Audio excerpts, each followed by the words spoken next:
Bom dia a todos. Se você está com a sua Bíblia, você pode deixá-la aberta em 1 Pedro. Nós vamos ler duas passagens lá. 1 Pedro.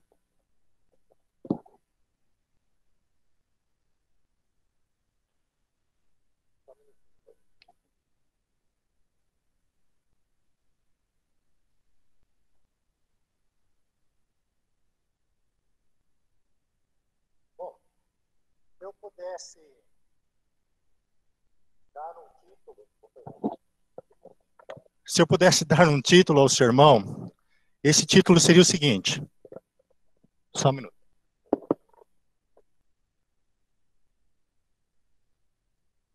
Olhando meu Face.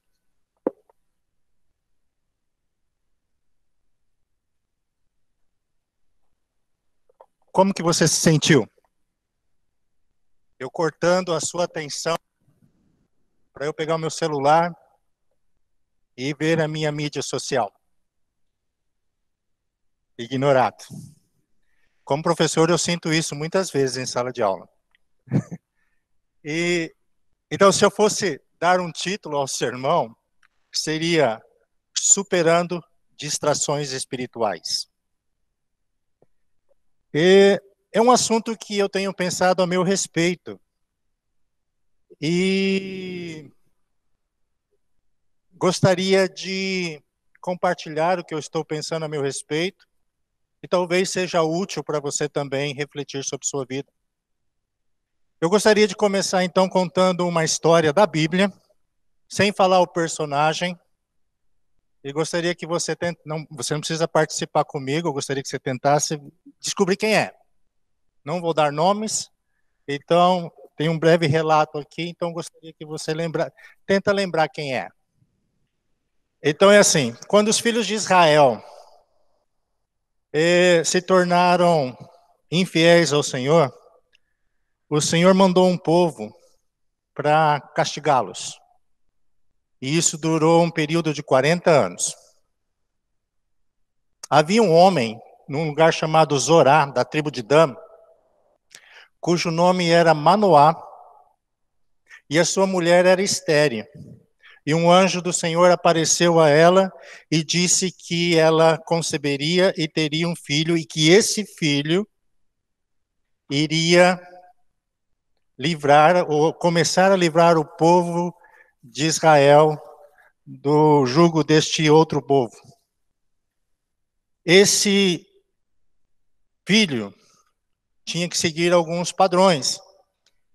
Dentre eles era não beber vinho, nem bebida forte, e nem comer comida imunda. De quem eu estou falando? Não fale, só pense.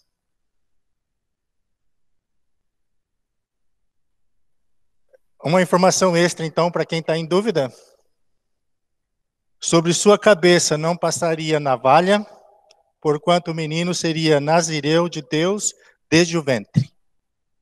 Então, agora ficou fácil. Para quem já leu, ficou fácil. Então, eu estou falando de Sansão. Sansão foi um dos últimos juízes em Israel antes de Samuel. E a história de Sansão, eu não vou ler a história de Sansão, depois você pode ler lá, se você não lembra, está em Juízes 13. Então, Sansão é uma das histórias mais conhecidas da Bíblia, principalmente porque o Espírito de Deus estava com ele e proporcionava a ele uma força fenomenal, nunca visto em nenhum ser humano.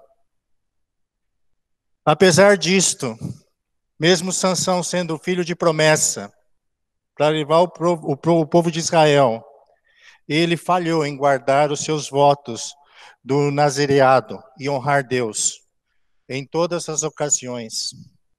Ele ignorou a proibição do seu voto com relação a bebidas.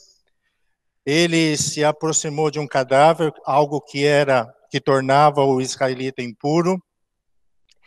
Ele tomou vinho, praticou relações sexuais imorais com uma prostituta, e com Dalila. Há vários feitos da história de Sansão nas escrituras, lá se você for ler. Primeiro ele mata um leão e se casa com uma mulher filisteia chamada Tímina. Algo que Deus tinha determinado ao povo de Israel que eles não fizessem, que era esse casamento com povos de outras raças. Depois disso ele usou um enigma de um leão que ele matou no convidados da festa dele de casamento, e porque ele foi traído, né? Depois disso, ele matou 30 filisteus para pegar as vestes dele para fazer o pagamento da dívida dele, já que descobriram qual era o enigma dele. A esposa de Sansão, a primeira esposa, foi dada ao companheiro dele como esposa, e o seu sogro o impediu de vê-la. Sansão, então, vingou capturando 300 raposas e amarrou tochas no rabo delas e pôs fogo nas plantações dos filisteus. Sansão se envolveu significativamente com mais uma mulher, que era Dalila, e essa aceitou o suborno dos filisteus para atraí-lo. E toda vez e o propósito era descobrir da onde vinha a força dele. E por 3 vezes ela insistiu e ele a enganou. Muito ingênuo esse menino. Parece nós, né, homens? E depois, quando ela falou, você não me ama, aí então ele contou qual era o segredo da sua força, que a força vinha do cabelo, mas porque ele era nazireu de Deus. E aí, seu cabelo foi cortado, ele foi preso, seus olhos foram vazados, e ele foi humilhado perante os filisteus. Na festa anual dos filisteus, ao deus Dagon, eles chamaram Sansão, levaram Sansão, na verdade, para o templo lá, para que ele fosse chacoteado, humilhado. E arrependido, Sansão pediu mais uma vez a Deus, que Deus lhe desse a força novamente. E ele se agarrou às duas colunas desse templo, e aquele templo veio abaixo, e as escrituras diz que ele matou mais gente, mais inimigos na sua morte do que durante a vida. Apesar dos grandes feitos de Sansão, Sansão nunca conseguiu reunir um exército para combater os filisteus e libertar o povo de Israel. Sansão foi instruído espiritualmente de seu propósito de vida. Mas podemos afirmar que em grande parte da sua vida, ele se distraiu com outras coisas, perdendo assim o foco e o seu objetivo.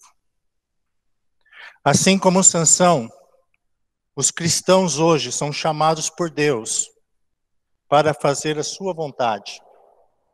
Quando o Senhor chamou você, quando o Senhor me chamou para segui-lo, Ele deu a oportunidade a cada um de nós de conhecer a sua plena vontade, segundo as Escrituras.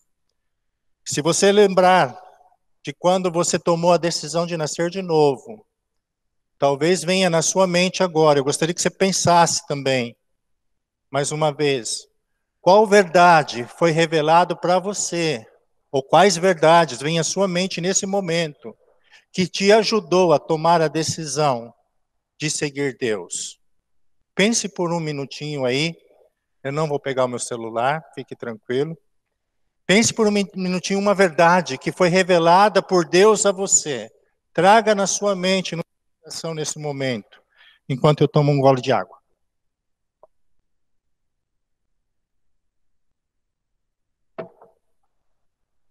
Ok, acho que deu tempo.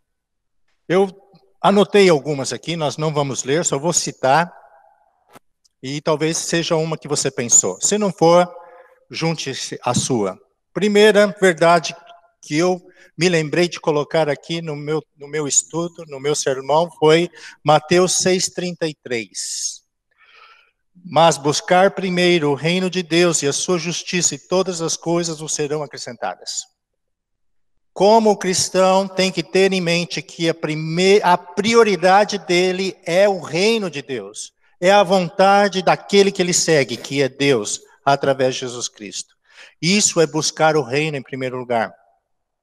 O segundo texto que eu anotei aqui é João 12:48. Quem me rejeitar a mim e não receber as minhas palavras, já tem quem o julgue. A palavra que eu tenho pregado, essa o há de julgar no último dia. Uma das verdades reveladas por Deus, encobertas talvez de muita gente, é que a palavra de Deus, a Bíblia, é o que vai julgar nós no final dos tempos, quando nós estivermos diante de Deus. Não há outra coisa que vai nos julgar. Por isso, a preocupação nossa de andar de conformidade com aquilo que está escrito. Outro, João 8:31. Jesus dizia, pois, aos judeus que criam nele: se vós permanecerdes na minha palavra, verdadeiramente serei meus discípulos. E nós aprendemos que ser discípulo é ser aluno, é um aprendiz. Vamos aprender de Deus através da palavra dele. E a única maneira de ser discípulo, segundo João 8:31, é permanecendo nessa palavra. Ou seja, obedecendo aquilo que está escrito.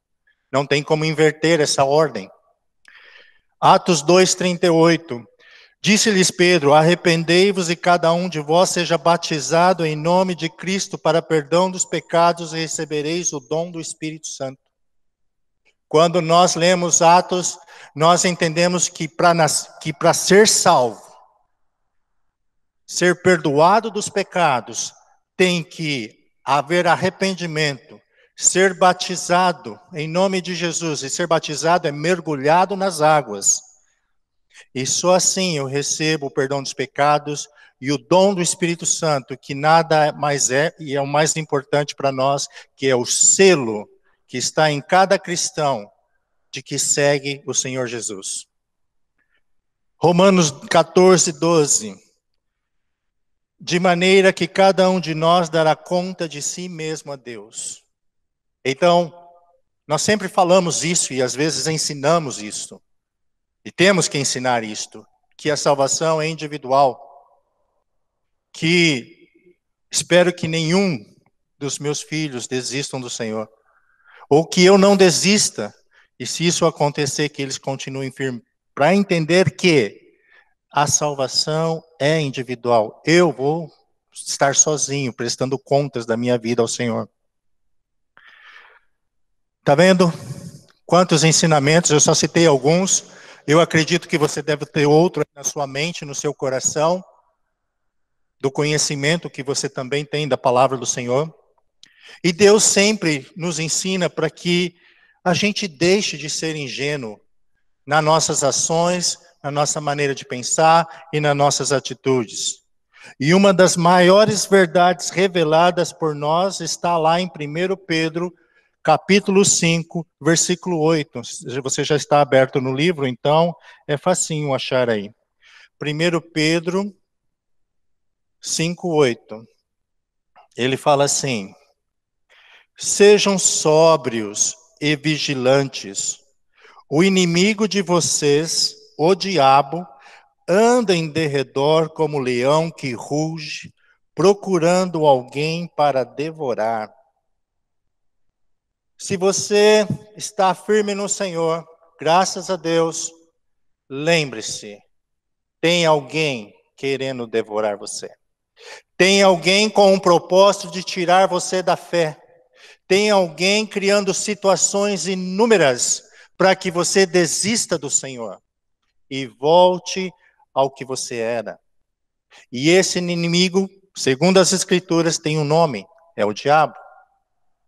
E ele tem esse objetivo, criar situações para que faça você parar, criar situações para que você enfraqueça, criar situações para que você perca o foco.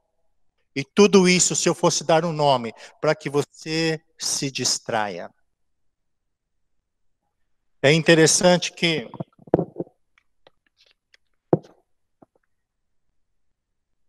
a distração é um grande problema para nós. E a pergunta que eu faço para nós é: onde pode estar a sua distração? Onde pode estar a minha distração? O que pode estar tirando o seu foco de servir a Deus, de ser discípulo? Na escola nós usamos um termo bem comum, que é a era da distração para os adolescentes, né? E a era da distração para os adolescentes é o celular. Esse é o inimigo número 1 de nós na sala de aula. Como isso é um problema sério. E falamos que o adolescente ele tem uma capacidade mínima de concentração, porque ele se distrai com coisas alheias, né? Se você está com o celular na mão agora, você está agindo como um adolescente na sala de aula. Você está se distraindo, porque algo está dizendo que para você é mais importante do que ouvir a palavra de Deus. Desculpe falar isto, mas é uma realidade. Você está se distraindo. Mas o que mais nos distrai? O caos nos distrai. A pandemia, Covid-19, nos distrai. O estresse nos distrai. O cansaço. Indisciplinas espirituais nos distraem. Pecado nos distrai, de modo geral. Más experiências nos distraem. Quantas vezes eu ouço cristãos dizendo: eu sofri com o irmão já em Cristo. Quem não sofreu? Talvez você esteja sofrendo agora. Quem já não passou por uma desilusão com alguém que você confiou? Eu já passei. E isso nos distrai, porque colocamos essa responsabilidade sobre Deus, mas Deus não ensinou isso. Isso é um problema do ser humano. Então isso distrai a gente. Eu não vou mais fazer o que Deus quer. Eu não vou seguir mais o que Deus quer, porque eu estou machucado. E você tem o direito de estar machucado, mas não tem o direito de se distrair, de fugir de suas responsabilidades. A distração é um ataque espiritual que nos coloca contra a vontade de Deus. Pois quando seguimos algo diferente daquilo que nós fomos ensinados, quando nós relaxamos na nossa obediência às Escrituras, nós mudamos o foco. Focamos nas coisas erradas e perdemos a noção do que Deus está tentando fazer em nós e através de nós. Porque nós acreditamos que todas as experiências que nós temos como discípulos é para nos fazer crescer, nos fazer amadurecer, fazer ver as coisas de uma maneira diferente. Mas quando isso distrai o nosso foco, nós perdemos aquilo que Deus está fazendo em nós. E algumas coisas que Deus faz em nós, dói um pouco, né? Eu sei que dói um pouco, machuca um pouco. Então, mas mesmo assim, não podemos nos distrair. Superar as distrações espirituais é uma jornada contínua para os cristãos. E como superamos essas distrações? A resposta é sobre objetivo, sobre alvo e o porquê estamos aqui. Não aqui no prédio, aqui nessa vida. Então, o segundo texto que eu gostaria de ler para nós, gostaria de ler com vocês, está em 1 Pedro, capítulo 1. Volte um pouquinho aí, por favor. Capítulo 1, versículo 13.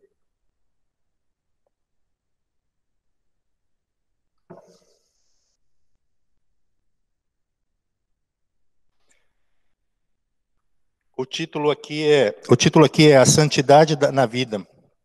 Mas diz assim, ó: Eu vou ler do versículo 13 ao 25.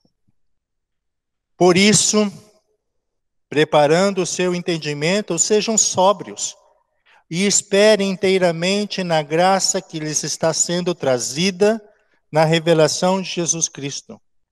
Como filhos obedientes, não vivam conforme as paixões que vocês tinham anteriormente, quando ainda estavam na ignorância. Pelo contrário, assim como é santo aquele que o chamou, sejam santos vocês também em tudo que fizerem, porque está escrito: sejam santos, porque eu sou santo. E se vocês invocam como Pai aquele que, sem parcialidade, julga segundo as obras de cada um, vivam em temor durante o tempo da peregrinação de vocês, sabendo que não foi mediante coisas perecíveis, como prata ou ouro, que vocês foram resgatados da vida inútil que seus pecaram, mas pelo precioso sangue de Cristo, como de um cordeiro sem defeito e sem mácula. Ele foi conhecido antes da fundação do mundo, mas foi manifestado nestes últimos tempos em favor de vocês. Por meio dele, vocês creem em Deus, o qual o ressuscitou dentre os mortos e lhe deu glória, para que a fé e a esperança de vocês estejam em Deus. Tendo purificado a alma pela obediência à verdade, e com vistas ao amor fraternal não fingido, amem intensamente uns aos outros de coração puro, porque vocês foram regenerados, não de semente corruptível, mas de semente incorruptível, mediante a palavra de Deus, a qual vive e é permanente, porque toda a humanidade é como a erva do campo, e toda a sua glória é como a flor da erva. A erva seca, a flor cai, mas a palavra do Senhor permanece para sempre. Esta palavra é o evangelho que foi anunciado a vocês. Então, para ir finalizando a minha ideia de hoje, como superar as distrações? Número 1, seja sóbrio. É ter em mente as coisas bem definidas para você e para mim. Opa! Não deixe que nada alimente sua mente, que são aquilo que a Bíblia não aprova e não permite que nós coloquemos em nossas vidas. Espere inteiramente na graça de Deus, na graça de Jesus. Segundo, não vos conforme, não aceite os pecados em sua vida.